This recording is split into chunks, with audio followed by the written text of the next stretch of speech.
Speaking of Social Security and FDR, when Social Security began, 35 people contributed for one. In the next 10 years, it's going to be 2 contributing for one. The thing's going to blow up. So what are your suggestions on how we're going to deal with that?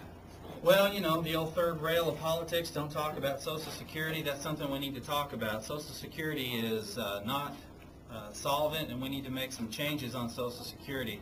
And for those people, particularly those people that are my age and younger, I think we need to allow them to participate in a private plan and come up with a way, yes, thank you, a way to provide for their own retirement. And then we can hopefully then restore some solvency to Social Security for those people who genuinely need it.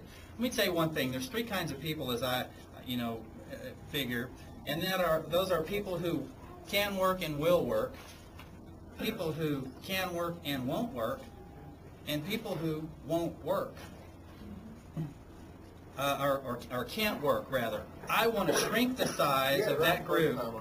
I want to shrink the size of that group in the middle, those who can work but won't work. I want to shrink that, and I want to focus our resources on those folks who genuinely can't work. And Social Security is one of those programs that has been defrauded and abused for years. And I think we need to identify the relevant stakeholders and apply those programs to those legitimate people who legitimately, for whatever reason, can't work, and start to put people who can work but won't work back to work. Sir.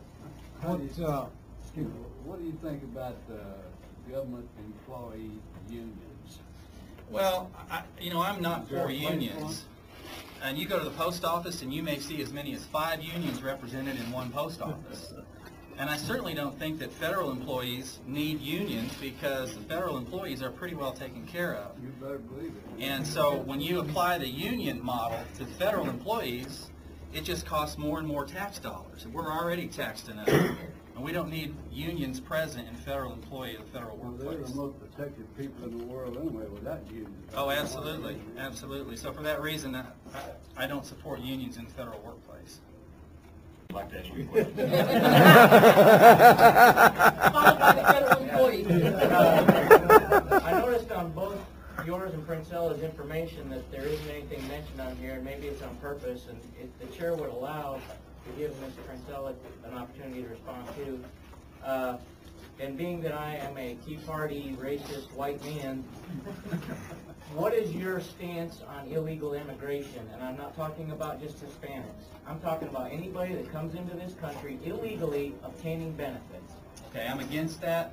Let me lay out my 3-phase plan to address border security and illegal immigration. Now, we know that the southern border is the most exploited border. The northern border is also porous. However, it's not nearly as exploited, and we can manage that a little more effectively. Where our biggest problem is along the southern border.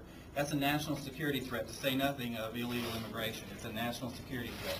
We need, phase 1, we need to build a wall, not hang a piece of corrugated tin, not a virtual wall for aesthetics, but we need to build a defensible wall along that southern border with what I would consider 8 to 10 points of entry, lawful points of entry. Once that wall is completed, which could be paid for by things like the stimulus bill, and we could put some people back to work, once that's completed, phase 2. Phase 2 would be that period of time, 6 to 9 months, where we would allow any undocumented worker or any illegal immigrant to go back to one of those 8 to 10 points of entry and register. Now they're on the grid. They don't get a driver's license. They don't get a benefit card, but they have an ID card, so we know they're there. And we would require them to renew that registration on an annual basis. Once that 6 to 9 month period has elapsed, we enter the active phase of enforcement to find those illegals and those who have not registered. It is to be assumed that they're here in this country for illicit purposes, whether it be drug trafficking, gang activity, or national security threats, and we take the appropriate action. And a step further, we need to empower our local, city, county, and state law enforcement to take appropriate action on illegals.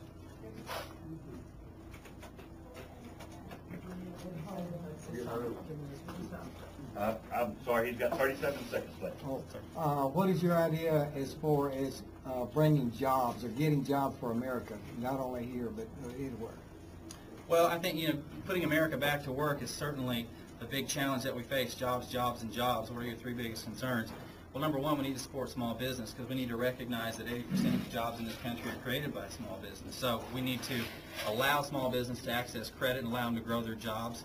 We need to implement trade regulations that are favorable, quit bargaining away our trading power, and with the USTR and some of the World Trade Organization.